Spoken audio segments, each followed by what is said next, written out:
Bienvenidos. Hoy vamos a analizar a dos de los impostores más comunes en la consulta dermatológica. Dos condiciones que, a menudo se disfrazan una de la otra y que son un clásico absoluto en el ENARM. El acné y la rosácea. Me encanta ese enfoque, el de impostores, porque es justo ahí donde está el problema. Totalmente. Tenemos una pila de apuntes y guías de estudio y la misión es, desenmascararlos.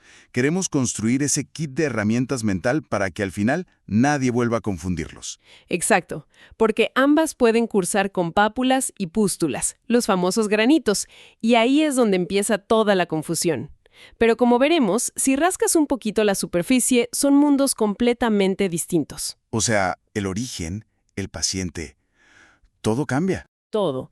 Su origen, a quién afectan y sobre todo su lesión elemental no tienen nada que ver. Vamos a desglosar su historia, sus señales de identidad y su tratamiento para armar un diagnóstico diferencial a prueba de balas. Perfecto. Pues vamos a entrarle de lleno al más famoso, el que casi todos hemos conocido alguna vez, el acné. La fuente lo define como una enfermedad inflamatoria del folículo pilosebáceo. El perfil del paciente parece muy claro, ¿no? Exacto. Ese es el primer dato. Acné es sinónimo de adolescencia y adultos jóvenes. Y para entender por qué, hay que visualizar su origen como una mesa de 4 patas. Este concepto es fundamental para el ENARM. A ver, ¿cuál sería la primera pata de esa mesa? La primera es la alteración de la queratinización. O sea, dicho fácil, las células de la piel dentro del poro no se descaman como deberían. Se pegan, se acumulan y ¡pum!, forman un tapón. El famoso comedón. Ese mero, el tapón de queratina es el comedón. O sea que el comedón es la lesión elemental. Si no hay comedón, no podemos hablar de acné. Es como la pieza fundacional de todo. No lo pudiste haber dicho mejor. Es la piedra angular. Sin comedón no hay acné. Punto. Ok, segunda pata. La producción de sebo. En la adolescencia, por el pico de andrógenos, las glándulas sebáceas se vuelven locas, producen más sebo y, ojo, un sebo de peor calidad, más espeso. Y ese sebo se queda atrapado detrás del tapón que ya mencionamos. Justo, tienes un poro tapado y lleno de grasa. Es el escenario perfecto para que algo más entre en juego. La tercera pata, me imagino. Las bacterias. La bacteria que se da un festín ahí. Cutibacterium acnes. Vive en nuestra piel de forma normal, pero en un poro tapado y lleno de sebo encuentra su paraíso. Crece sin control. Prolifera, se come esa grasa y libera sustancias que provocan una inflamación tremenda. De ahí vienen lo rojo y el pus. Tapón, grasa y bacterias. Una combinación explosiva. Y la cuarta pata. La fuente menciona factores agravantes y toca un punto que siempre genera debate. La dieta. Y es un punto interesante. La evidencia, como dicen los apuntes, es muy cautelosa. No hay una relación directa probada con el chocolate o las grasas, que es el mito popular, ¿no? El de toda la vida. Pero sí se menciona que, en algunas personas, el complejo B puede exacerbar el acné. Es un dato muy específico y muy valioso. Qué curioso, porque todo mundo jura que el chocolate le saca granos, y resulta que las guías apuntan algo tan inesperado como una vitamina. Ahora, esta combinación de factores nos lleva a la clínica. La palabra clave que se repite es polimorfismo. Exacto, y esto es crucial. A diferencia de otras erupciones, el acné no tiene una sola cara. En el mismo paciente puedes ver toda la evolución. Empiezas con el comedón. Empieza con el comedón, que puede ser cerrado, el punto blanco, o abierto, el punto negro, que es negro por oxidación, no por suciedad. Ah, buen punto. Cuando se inflama, se convierte en una pápula roja. Si se llena de pus, es una pústula. Y si la inflamación es ya muy profunda, se forman nódulos y quistes, que ya duelen. Ver todo esto junto es el sello del acné. Y claro, en las zonas con más glándulas sebáceas. Cara, espalda, pecho. Pero las guías nos alertan sobre dos formas que ya son, verdaderas urgencias. Una es el acné conglobata.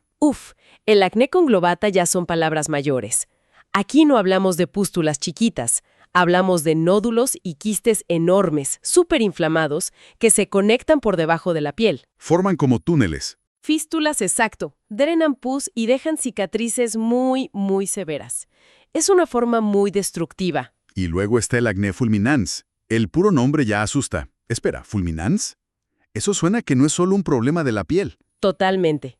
¿Qué lo hace tan diferente del conglobata si las lesiones son parecidas? El paciente se siente mal. Esa es la gran diferencia y una pregunta de examen clásica. En el acné fulminans, el cuerpo entero reacciona. El paciente tiene fiebre alta, un malestar general terrible, dolores en las articulaciones. O sea, es sistémico. Completamente. Si le pides un análisis de sangre, ves los leucocitos por las nubes. Una inflamación brutal. Es una urgencia dermatológica que requiere hospitalización. ¡Qué increíble! El tratamiento ya no puede ser solo para la piel. Tienes que apagar ese fuego sistémico. Y bueno, con este espectro tan amplio, me imagino que el arsenal terapéutico tiene que ser igual de variado, ¿verdad? Así es. El tratamiento es escalonado y hay que dominarlo.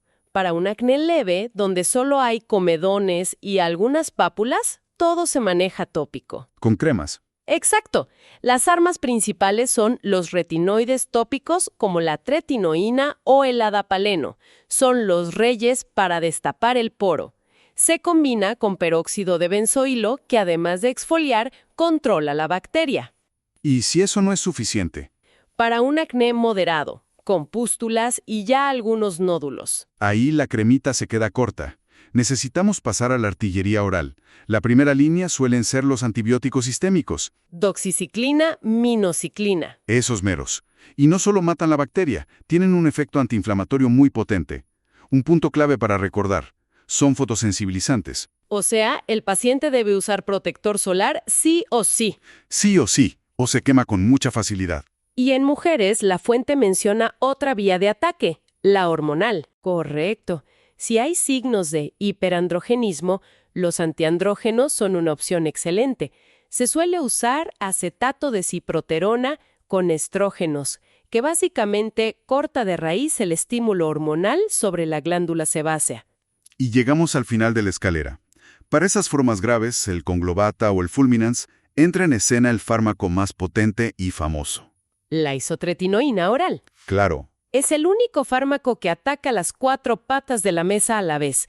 Frena en seco la producción de sebo, normaliza la descamación, reduce la bacteria y es un antiinflamatorio potentísimo. Y en el acné fulminans se inicia junto con corticoides orales para controlar esa reacción sistémica tan violenta. La isotretinoína es casi una leyenda, pero también tiene fama por sus efectos secundarios. ¿Cuáles son los puntos que hay que vigilar de cerca? Los que seguro preguntan. Son varios y no son negociables. El más común es la xerosis. Piel, labios, mucosas, todo se reseca muchísimo. Hay que hidratar constantemente. Todo el tiempo. Segundo, puede alterar los lípidos, subiendo triglicéridos y colesterol. Así que se necesita una analítica de sangre antes y durante el tratamiento. Y el tercero, el más crítico de todos. ¿La teratogenicidad? Exacto. Causa malformaciones gravísimas en el feto. Este punto es de vida o muerte. Absolutamente. Está totalmente contraindicado en el embarazo. Es obligatorio que las mujeres en edad fértil usen métodos anticonceptivos muy estrictos. Y la guía lo subraya. La anticoncepción empieza un mes antes, se mantiene durante todo el tratamiento y, muy importante, continúa hasta un mes después de la última pastilla. ¿Y ese mes de espera después es por si queda algún remanente del fármaco? Exactamente. Es un margen de seguridad para asegurar que el fármaco se eliminó por completo. Y no hay que olvidar que también causa fotosensibilidad. El protector solar es un compañero inseparable. Queda clarísimo. Ahora vamos con su gran imitadora, la rosácea. La fuente nos pinta un cuadro muy distinto. Mujer, entre 30 y 50 años, de piel clara. Así es, el perfil ya nos cambia el panorama. Y su origen es mucho más misterioso. No hay una causa única, sino una suma de factores. El principal parece ser una labilidad vasomotora.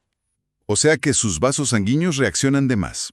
De forma exagerada a ciertos estímulos. El sol, el calor, el alcohol, el café, el picante, se dilatan muy fácil provocando ese enrojecimiento.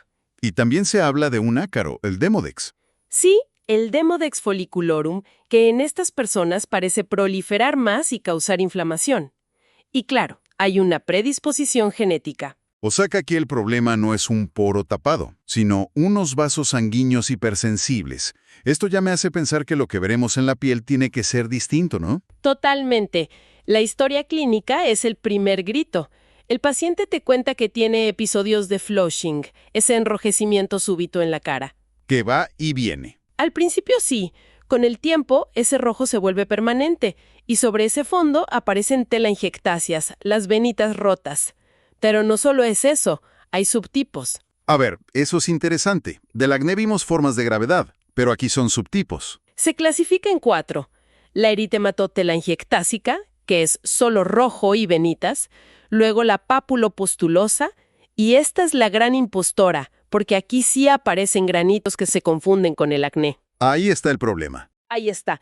El tercer tipo es la fimatosa, con engrosamiento de la piel, sobre todo en la nariz, el famoso rinofima que es más de hombres. Y el cuarto, que a veces se nos olvida preguntar, es la rosácea ocular. Un momento. Entonces la clave para diferenciar la forma papulopustulosa del acné, que es la que causa todo el lío, sigue siendo buscar esa lesión fundacional del acné, ¿verdad? Le diste al punto. Esa es la regla de oro. En la rosácea, por más pápulas y pústulas que haya, no hay comedones. Recuerdo a un residente convencido de que un caso era acné. Pasamos 5 minutos con una lupa y ni un solo comedón. Ni uno. Ni abierto ni cerrado. Cambiamos el diagnóstico a rosácea, ajustamos el tratamiento y el paciente mejoró radicalmente. A veces, la clave está en lo que no ves. Qué buen ejemplo. Es un interruptor mental. Si no hay comedones, cambia de carril, porque no estás en la autopista del acné. Y la fuente menciona otro diagnóstico diferencial, las erupciones acneiformes. Exacto. Suelen ser por fármacos, clásicamente corticoides. La pista es que son monomorfas, o sea, todas las lesiones son idénticas y de nuevo tampoco tienen comedones. Perfecto.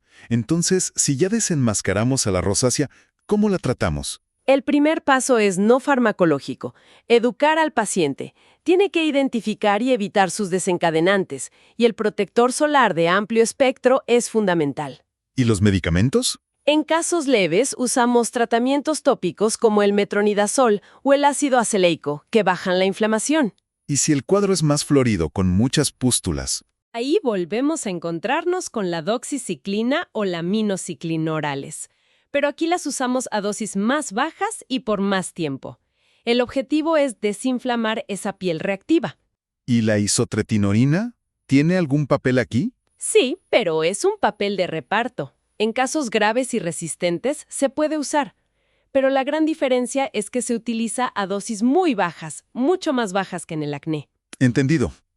Creo que ya tenemos a los dos impostores bien perfilados. Hagamos la recapitulación final. El cara a cara definitivo para el ENARM. Venga, el enfrentamiento final. Paciente tipo. Acné. Pensamos en un chico o chica de 16 años. Rosácea, pensamos en una mujer de 40. Lesión clave. El dato que lo cambia todo. Acné. El comedón. Su presencia es diagnóstica. Rosácea. La ausencia de comedones. Clínica predominante. Acné, polimorfismo. Una mezcla de todo. Rosácea, un fondo de eritema persistente y telangiectasias. Tratamiento sistémico potente. Acné grave, isotretinoína a dosis altas. Rosácea grave, isotretinoína a dosis bajas. Y las asociaciones características. Acné, la influencia de los andrógenos. Es una historia hormonal. Rosácea, la afectación ocular. Y en hombres, el riesgo de rinofima. Es una historia vascular. Con este esquema es muy difícil que se nos escape un diagnóstico. Entonces, al final de todo, después de tanta pápula y pústula, todo se reduce a una pregunta. ¿Hay o no hay comedones? Es un interruptor. Si lo encuentras, se enciende la luz del acné. Si no está, buscas en otra habitación, muy probablemente en la de la rosácea. Exactamente. Y como reflexión final, es fascinante cómo estas dos enfermedades nos cuentan historias sobre lo que pasa adentro. El acné es un reflejo del sistema endocrino. La rosácea nos habla de un sistema neurovascular descalibrado. Y la investigación no para, como esa posible relación que menciona la fuente entre rosácea y la bacteria H. pylori del estómago. ¡Guau! Del estómago a la cara. Es una idea que nos obliga a pensar, ¿Hasta qué punto un problema digestivo podría manifestarse en la piel? Nos recuerda que en medicina, y sobre todo en dermatología, casi nunca hay nada verdaderamente aislado.